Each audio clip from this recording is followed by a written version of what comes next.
ഏതാണ്ട് 50ഓളം വർഷങ്ങളായി നമ്മൾ സൗരയൂഥത്തിന്റെ പല കോണുകളിലായി ജീവന്റെ സാന്നിധ്യം തിരഞ്ഞുകൊണ്ടിരിക്കുകയാണ്. ആദ്യകാലങ്ങളിലെല്ലാം നമ്മുടെ ചന്ദ്രനിലായിരുന്നു നമ്മൾ ജീവന്റെ സാന്നിധ്യം തിരഞ്ഞിരുന്നത്. എന്നാൽ ചന്ദ്രന് ഒരു അന്തരീക്ഷമോ മാഗ്നറ്റിക് ഫീൽഡോ ഇല്ലാത്തത് കൊണ്ട് തന്നെ സൂര്യനിൽ നിന്നുള്ള വലിയ റേഡിയേഷനാണ് ചന്ദ്രന്റെ സർഫസിൽ വന്ന് പതിച്ചുകൊണ്ടിരിക്കുന്നത്. കൂടാതെ പകൽ സമയത്ത് അതികഠിന ചൂടും രാത്രി സമയത്ത് അതികഠിന തണുപ്പുമാണ് ചന്ദ്രന്റെ സർഫസിൽ അനുഭവപ്പെടുന്നത്. ഇത്തരമൊരു എൻവയോൺമെന്റിൽ ജീവൻ ഉണ്ടാകാനുള്ള സാധ്യത വളരെ കുറവാണെന്ന് മനസ്സിലാക്കിയ നമ്മൾ ജീവനായുള്ള തിരച്ചിൽ നമ്മുടെ തൊട്ടടുത്ത ഗ്രഹമായ മാർസിലേക്ക് വ്യാപിപ്പിച്ചു. നിരവധി പേടകങ്ങൾ ഇന്നും മാർസിൽ ഓർബിറ്റ് ചെയ്തുകൊണ്ടും മാർസിന്റെ സർഫസിലൂടെ സഞ്ചരിച്ചുകൊണ്ടും മാർസിൽ ജീവന്റെ സാന്നിധ്യം തിരഞ്ഞുകൊണ്ടിരിക്കുന്നുണ്ട്.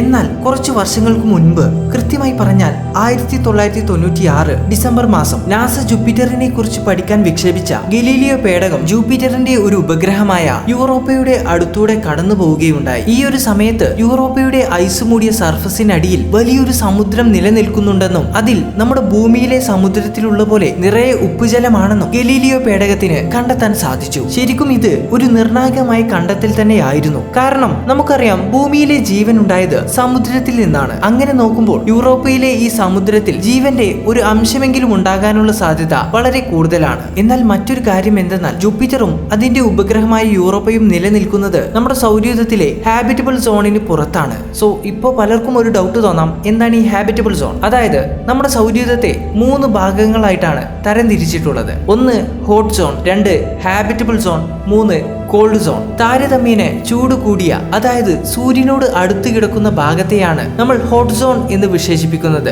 ഈ ഭാഗത്തുകൂടെ ഓർബിറ്റ് ചെയ്യുന്ന ഗ്രഹങ്ങളിൽ അതികഠിന ചൂടായിരിക്കും അനുഭവപ്പെടുക. സൗരയൂഥത്തിലെ രണ്ടാമതായി വരുന്ന ഭാഗമാണ് ഹാബിറ്റബിൾ സോൺ. ഈ ഒരു ഭാഗത്തെ ഗോൾഡൻ സോൺ എന്നും നമ്മൾ വിശേഷിപ്പിക്കാറുണ്ട്. കാരണം ഈ ഒരു ഭാഗത്താണ് ഗ്രഹങ്ങളിൽ ജലത്തിന് ലിക്വിഡ് ഫോമിൽ നിലനിൽക്കാൻ സാധിക്കുന്നത്. കൂടാതെ ജീവൻ നിലനിൽക്കാൻ ആവശ്യമായ ബാലൻസ്ഡ് ആയ ചൂടും ഇവിടെയാണുള്ളത്. നമ്മുടെ സോളാർ സിസ്റ്റത്തിലെ ശുക്രനും ചൊവ്വയും നമ്മുടെ ഭൂമിയും ഉൾപ്പെടെ സൗരയൂഥത്തിലെ ഈ ഒരു ഭാഗത്തുകൂടെയാണ് സൂര്യനെ ഓർബിറ്റ് ചെയ്യുന്നത്. നമ്മുടെ സൗരയൂഥത്തിലെ അവസാനമായി വരുന്ന ഭാഗമാണ് കോൾഡ് സോൺ. സൂര്യനിൽ നിന്നും വളരെ ദൂരത്തിൽ നിൽക്കുന്നതും വളരെ തണുപ്പേറിയതുമായ ഒരു പ്രദേശമാണിത്. ഈ ഭാഗത്ത് ഒരിക്കലും ജലത്തിന് ലിക്വിഡ് ഫോമിൽ നിലനിൽക്കാൻ കഴിയില്ല. മറിച്ച് സോളിഡ് രൂപത്തിൽ, അതായത് ഐസ് രൂപത്തിലായിരിക്കും ജലം ഈ പ്രദേശത്ത് നിലനിൽക്കുക. സോ ജൂപ്പിറ്ററും അതിന്റെ ഉപഗ്രഹമായ യൂറോപ്പയും സൗരയൂഥത്തിന്റെ ഈ ഒരു ഭാഗത്താണ് സ്ഥിതി ചെയ്യുന്നത്. എന്നിട്ടും എങ്ങനെയാണ് യൂറോപ്പയുടെ ഉപരിതലത്തിനടിയിൽ ജലം ലിക്വിഡ് ഫോമിൽ കാണപ്പെടുന്നത്? ഹാബിറ്റബിൾ സോണിനെ അപേക്ഷിച്ച് സൂര്യനിൽ നിന്നുള്ള ചൂടും എനർജിയും വളരെ കുറച്ച് മാത്രമേ ഈ ഒരു പ്രദേശത്ത് എത്തിച്ചേരുന്നുള്ളൂ. സപ്പോസ് ഇനി യൂറോപ്പയിൽ ജീവൻ ഉണ്ടെങ്കിൽ തന്നെ അവയ്ക്ക് വേണ്ട എനർജിയും ചൂടും എവിടെ നിന്ന് ലഭിക്കുന്നു? ജീവൻ ഉണ്ടാകാൻ വളരെ സാധ്യത കുറഞ്ഞ പ്രദേശത്ത് സ്ഥിതി ചെയ്യുന്ന ഉപഗ്രഹമായിട്ട് പോലും എന്തുകൊണ്ടാണ് ഗവേഷകർ യൂറോപ്പയ്ക്ക് വലിയ പ്രാധാന്യം നൽകി പഠനങ്ങൾ നടത്തുന്നത്? നമുക്ക് നോക്കാം.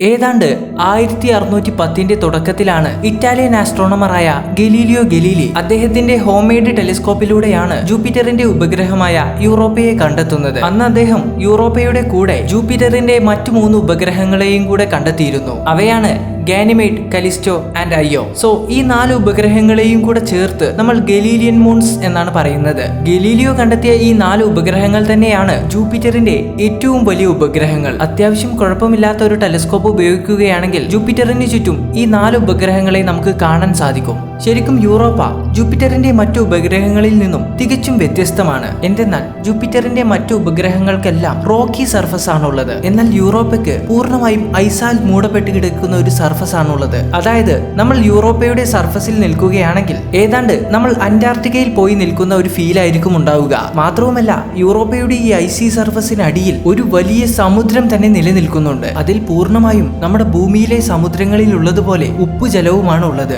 യൂറോപ്പയുടെ ഈ ഐസി സർഫസിന് ഏകദേശം 15 മുതൽ 25 കിലോമീറ്റർ വരെ കട്ടിയുണ്ട്. എന്നാൽ ഈ സർഫസിന്റെ അടിഭാഗത്ത് നിലനിൽക്കുന്ന ഈ സമുദ്രത്തിന്റെ ആഴം ഏകദേശം 60 മുതൽ 150 കിലോമീറ്റേഴ്സ് വരെ ആകാമെന്നാണ് ഗവേഷകർ പറയുന്നത്. ഒന്ന് ഓർക്കുക, നമ്മുടെ ഭൂമിയിലെ സമുദ്രത്തിലെ ഏറ്റവും ആഴമേറിയ ചലഞ്ചർ ഡീപ്പിന് പോലും വെറും 10 കിലോമീറ്റേഴ്സ് മാത്രമേ ആഴമുള്ളൂ. അതായത് നമ്മുടെ ഭൂമിയിലുള്ള മുഴുവൻ ജലത്തിന്റെ 2 മടങ്ങിലേറെ ജലം യൂറോപ്പയിൽ ഉണ്ടെന്നർത്ഥം. നമുക്കറിയാം, യൂറോപ്പ് സ്ഥിതി ചെയ്യുന്നത് നമ്മുടെ സൗരയൂഥത്തിലെ ഹാബിറ്റബിൾ സോണിനും പുറത്താണ്, അതായത് കോൾഡ് സോണിലാണ്. വളരെ തണുപ്പേറിയ ഈ ഒരു പ്രദേശത്ത് കൂടെ വലം വെക്കുന്ന ഗ്രഹങ്ങളിൽ ജീവൻ ഉണ്ടാകാനുള്ള സാധ്യത വളരെ കുറവാണ്. എന്നിട്ടും യൂറോപ്പയെ ജീവൻ ഉണ്ടാകാൻ കൂടുതൽ സാധ്യതയുള്ള ഉപഗ്രഹങ്ങളുടെ കൂട്ടത്തിലാണ് നമ്മൾ ഉൾപ്പെടുത്തിയിട്ടുള്ളത്. കൂടാതെ വളരെ പ്രാധാന്യം നൽകിക്കൊണ്ടാണ് യൂറോപ്പയെ കുറിച്ചുള്ള ഓരോ കാര്യങ്ങളും ഗവേഷകർ പഠനങ്ങൾ നടത്തുന്നത്. ആക്ച്വലി യൂറോപ്പയെ ജീവൻ ഉണ്ടാകാൻ സാധ്യതയുള്ള ഉപഗ്രഹങ്ങളിൽ പെടുത്തിയതിന് പ്രധാനമായും 3 കാരണങ്ങളാണുള്ളത്. 1, യൂറോപ്പയിലുള്ള ലിക്വിഡ് ഫോമിലുള്ള ജലം. 2,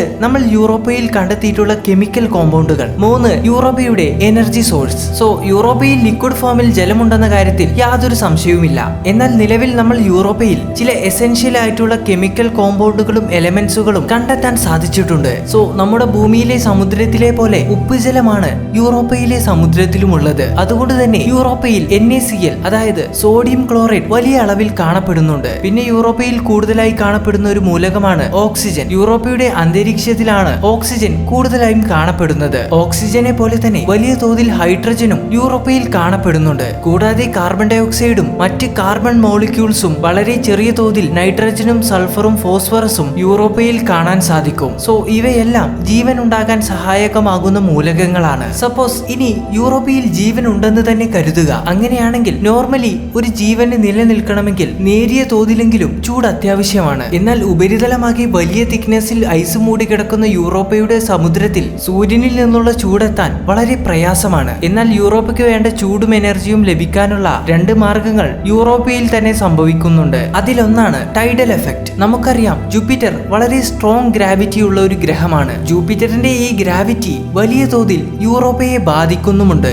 അതുകൊണ്ട് തന്നെ യൂറോപ്പ ജൂപ്പിറ്ററിനെ വലം വെക്കുന്ന സമയത്ത് ഒരു റബ്ബർ പന്ത് പോലെ നീളുകയും ചുരുങ്ങുകയും ചെയ്യും. ഇതിനെയാണ് നമ്മൾ ടൈഡൽ എഫക്ട് എന്ന് പറയുന്നത്. യൂറോപ്പയിൽ ഇങ്ങനെ കണ്ടിന്യൂസ് ആയി ടൈഡൽ എഫക്ട് നടക്കുന്നത് കൊണ്ട് തന്നെ യൂറോപ്പയുടെ ഉൾഭാഗം വലിയ തോതിൽ ചൂടാവുകയും ആ ഒരു ചൂട് യൂറോപ്പയുടെ സമുദ്രത്തിലേക്ക് എത്തുകയും ചെയ്യും. ഇനി രണ്ടാമത്തേതാണ് ഹൈഡ്രോ തെർമൽ വെന്റുകൾ. അതായത് നമ്മുടെ ഭൂമിയിലെ സമുദ്രത്തിനടിയിലുള്ളതുപോലെ ധാരാളം ഹൈഡ്രോ തെർമൽ വെന്റുകൾ യൂറോപ്പയിലെ സമുദ്രത്തിനടിയിലും ഉണ്ടായേക്കാം. അങ്ങനെയാണെങ്കിൽ ഹൈഡ്രോ തെർമൽ വെന്റുകളിൽ നിന്നുള്ള ചൂടും എനർജിയും യൂറോപ്പയുടെ സമുദ്രത്തിലേക്ക് ലഭിക്കും. സോ ഈ 2 കാരണങ്ങൾ കൊണ്ട് ചൂടാകുന്ന യൂറോപ്പയുടെ സമുദ്രത്തിലെ ജലം ഉപരിതലത്തിന്റെ വളരെ വീക്ക് ആയിട്ടുള്ള ഭാഗങ്ങളിലൂടെ യൂറോപ്പയുടെ സർഫസിന് പുറത്തേക്ക് ചീറ്റും. ഇത്തരത്തിൽ വെള്ളം ചീറ്റുന്ന ഭാഗങ്ങളെ നമ്മൾ ഫ്ലൂംസുകൾ എന്നാണ് പറയുന്നത്. ഇത്തരത്തിലുള്ള വാട്ടർ ഫ്ലൂംസുകൾ സാറ്റേണിന്റെ മൂണായ എൻസിലഡസിലും നമുക്ക് കാണാൻ സാധിക്കും. പ്രധാനമായും എൻസിലഡസിന്റെ സൗത്ത് പോളിലാണ് ഇത്തരം വാട്ടർ ഫ്ലൂംസുകൾ കാണപ്പെടുന്നത്. എന്നാൽ യൂറോപ്പയുടെ ഒട്ടുമിക്ക ഭാഗങ്ങളിലും ഇത്തരത്തിലുള്ള വാട്ടർ ഫ്ലൂംസുകൾ ഉണ്ട്. ഇത്തരത്തിലുള്ള വാട്ടർ ഫ്ലൂംസുകളിൽ നിന്നും ചീറ്റുന്ന വെള്ളത്തിൽ നിന്നും കിട്ടിയ സാമ്പിളുകളിൽ നിന്നാണ് യൂറോപ്പയുടെ സമുദ്രത്തിലുള്ളത് ഉപ്പുജലമാണെന്ന് കണ്ടെത്താൻ സാധിച്ചത്. സോ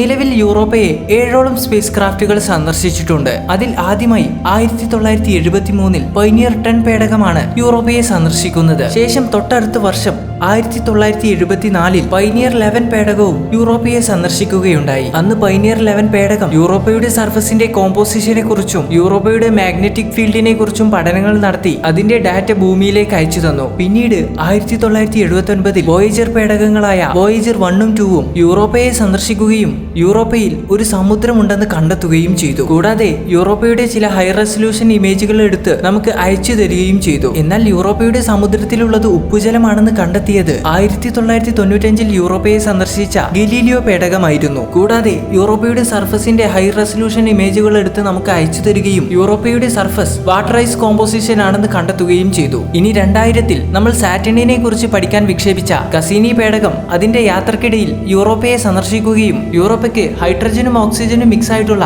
ഒരു അന്തരീക്ഷമുണ്ടെന്ന് കണ്ടെത്താൻ സാധിച്ചു. കൂടെ യൂറോപ്പയുടെ സർഫസിന്റെ കുറച്ച് ഇമേജുകൾ എടുത്ത് നമുക്ക് അയച്ചു തരികയും ചെയ്തു. ഇനി അവസാനമായി യൂറോപ്പയെ സന്ദർശിച്ചത് 2007 ന്യൂ ഹൊറൈസൺ പേടകമായിരുന്നു. ന്യൂ ഹൊറൈസൺ പേടകത്തെ നമ്മൾ ശരിക്കും പ്ലൂട്ടോയെ ലക്ഷ്യമാക്കി വിക്ഷേപിച്ചതാണ്. എന്നാൽ അതിന്റെ പ്ലൂട്ടോയെ ലക്ഷ്യമാക്കിയുള്ള യാത്രക്കിടയിലെ ഒരു ഘട്ടത്തിൽ യൂറോപ്പയുടെ അടുത്തൂടെ പറക്കുകയും യൂറോപ്പയുടെ പ്ലാസ്മ എൻവിയോൺമെന്റിനെ കുറിച്ച് പഠനങ്ങൾ നടത്തുകയും ചെയ്തു. ഇനി നിലവിലിപ്പോൾ 2 സ്പേസ് ക്രാഫ്റ്റുകൾ യൂറോപ്പയെ ലക്ഷ്യമാക്കി പോയിക്കൊണ്ടിരിക്കുന്നുണ്ട്. അതിലൊന്നാമത്തത് യൂറോപ്പ് സ്പേസ് ഏജൻസി വിക്ഷേപിച്ച ജൂസ് എന്ന മിഷനാണ്.